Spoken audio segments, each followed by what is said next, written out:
కుంభం వారికి కనుక చూసుకున్నట్లయితే కుంభరాశి వారికి మీకు రాశిలో రాహు సంచారం జరుగుతూ ఏలినాటి శని 2వ స్థానంలో శని ఉన్నప్పటికీ ఏలినాటి శని ప్రభావం 6లో ఉండే గురువు యొక్క దృష్టి ఉన్నందుకు ఏలినాటి శని ప్రభావం తగ్గుతుంది. మరియు చతుర్థంలో కుజుడు, పంచమంలో రవి ఉంటూ బుధుడు 6లో ఉన్నాడు, కానీ అదే బుధుడు 5వ తేదీకి రవి వచ్చి కనెక్ట్ అవుతాడు. 6వ స్థానంలో శుక్రుడు, బుధుడు, గురువు ఉన్నటువంటి స్థితి. 7వ భావంలో శుక్రుడు వెళ్ళిపోతాడు 5వ తేదీ నుంచి, కేతుతో వెళ్ళి కలుస్తున్నాడు. మరి ఈ యొక్క గ్రహస్థితిని అనుసరించి మీకు ఎలా ఉండబోతుంది, ఏ దేవత ఆరాధన చేయాలి, ఎటువంటి విషయాల పట్ల మీరు జాగ్రత్త వహించాలి అనేటువంటి అంశాలు చెప్తుంది నేనైనప్పటికీ చెప్పిస్తుంది సాక్షాత్ లలిత అమ్మవారిగా భావిస్తూ ఆ లలితాంబిక అమ్మవారి యొక్క అనుగ్రహం మీకు పరిపూర్ణంగా కలగాలని మనస్ఫూర్తిగా కోరుకుంటూ, ఇక్కడ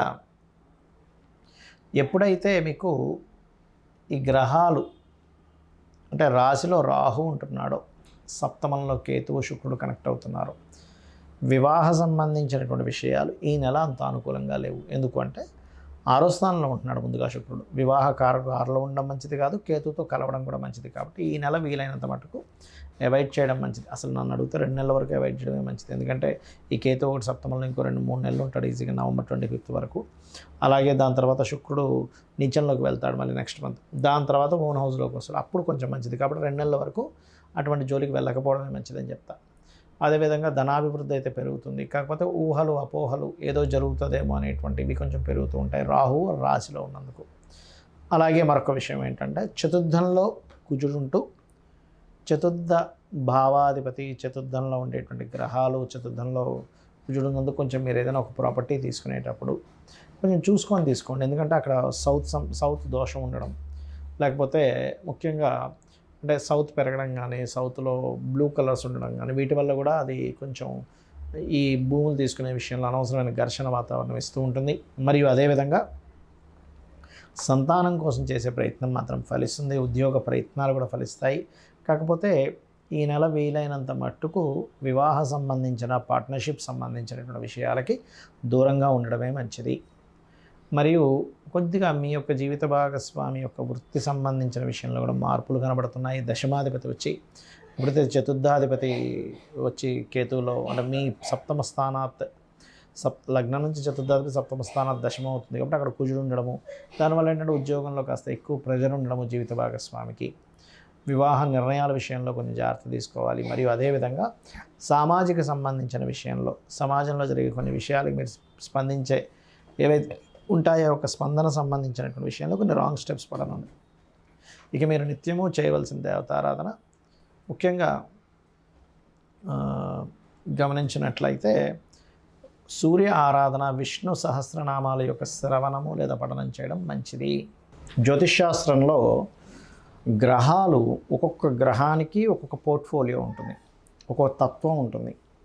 మీ లగ్నం నుంచి గ్రహాలు 9 గ్రహాలు 12 రాసుల్లో ఒక్కొక్క భావాధిపతి ఎక్కడున్నాడు దానికి సంబంధించిన అనాలిసిస్ అనేది ఉంటుంది. అంటే మీరు ఉదాహరణకి ఎంతో కష్టపడుతున్నామండి, అసలు డబ్బులు రావట్లేదు, ఏంటో అర్థం కావట్లేదు, ఏమిటో అర్థం కావట్లేదు అని సతమతం అవుతుంటారు.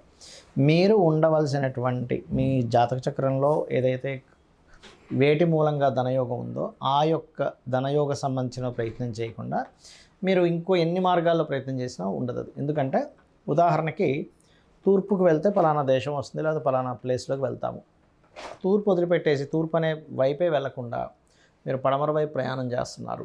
ఎలా వస్తుంది ఆ ప్రదేశం? ఎలా అయితే చేరుకోలేరో అదేవిధంగా జన్మజాతకంలో మీకు ధనాన్ని ఇచ్చే గ్రహం ఏదో పట్టుకోగలగాలి. ఏ మార్గంలో ధనం ఉంది?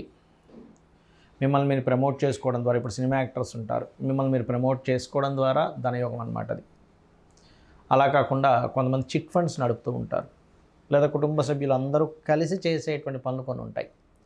అందరూ కుటుంబ సభ్యులే అందులో పార్ట్నర్స్ అవుతూ ఉంటారు. ఆ రకంగా ఉందా?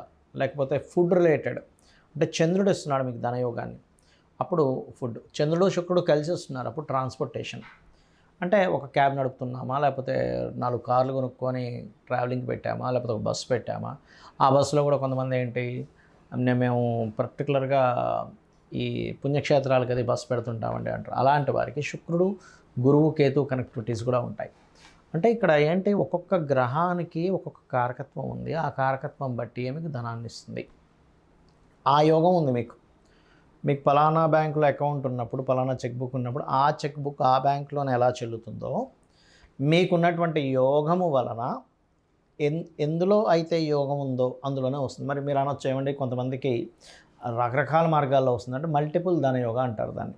అంటే మీ ధనాధిపతి ద్విస్వభావ రాశుల్లో ఉండడం, రకరకాల గ్రహాలతో కలిసి ఉండడం వల్ల మల్టిపుల్ ధనయోగం ఉంటుంది.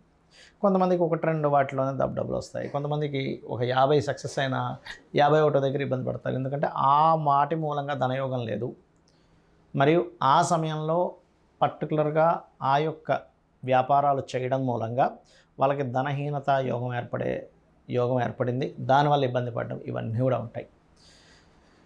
ఇక ఇక్కడ గమనించుకున్నట్లయితే ఈ గ్రహాల యొక్క స్థితిగతులు ఏవైతే ఉన్నాయో, ఈ గ్రహ స్థితిగతులు పర్టికులర్గా గమనించుకున్నట్లయితే ఇక్కడ మీరు ఏదైతే ఉంటారో అంటే మీ కాంబినేషన్స్ అంటే చూడండి, ఒక్కోసారి మనకి పలానా పని చేయాలి, పలానా సంబంధంగా ఇలా అవుతుంది అన్నప్పుడు మీరు అర్థం చేసుకోవాల్సింది ఏంటంటే గ్రహాలు ఇక్కడ 3 రకాలుగా విడిపోతాయి గ్రహాలు ఇప్పుడు కూడా. ఎలా అంటే మీకు ఈ యొక్క ఆలోచన వచ్చింది, పలానా బిజినెస్లోకి వెళ్ళాలి, లేకపోతే పలానా ప్రాజెక్ట్ చేయాలి, ఏదైనా ఆ ఆలోచన మీకు నష్టపరచడానికి వచ్చిందా, లాభం కలగడానికి వచ్చిందా అనేది చాలా స్పష్టంగా జ్యోతిష్ శాస్త్రంలో ఆ గ్రహం చెప్తుంది చాలా స్పష్టంగా.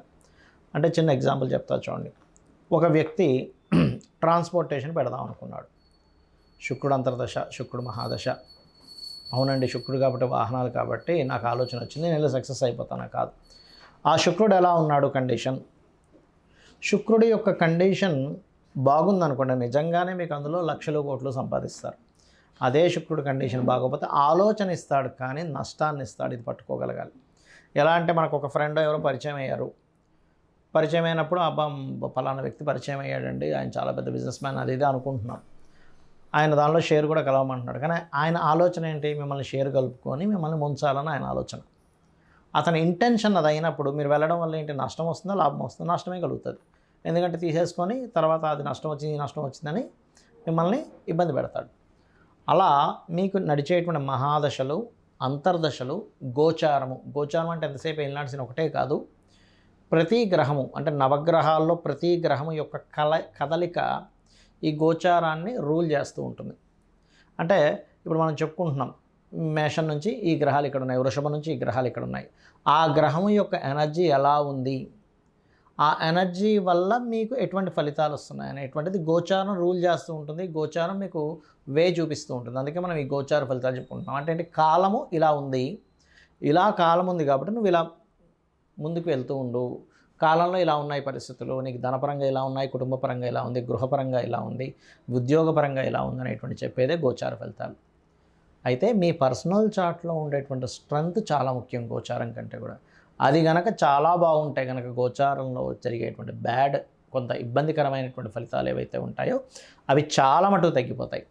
అలా కాకుండా అక్కడ మీకు జన్మజాతకంలోనే బలం లేదు, గోచారంలోనే కొన్ని పాపగ్రహాలు వచ్చి కాంబినేషన్స్ వచ్చేసాయి. అందుకే చూడండి, అసలు ఎప్పుడు మేము పడలేదండి ఇంత ఇబ్బంది అంటూ ఉంటాం. ఎందుకు? కారణం ఏంటంటే మీ పర్సనల్ చార్ట్లో మహాదశ, అంతర్దశ అనుకూలంగా లేదు, దానికి తోడు గోచారం అలా వచ్చింది. ఇవన్నీ ఒక ఎత్తు అయితే మీరు సరైనటువంటి గృహంలో కూడా లేరు.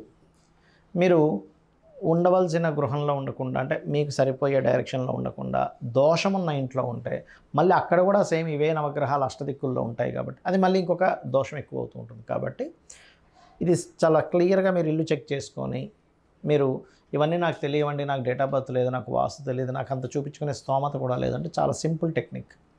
లలితా సహస్రనామాలు నిత్యము పారాయణం చేయండి. ఏమీ అక్కర్లేదు, అమ్మవారి మిమ్మల్ని చూసుకుంటుంది ఒక కన్న తల్లిలాగా.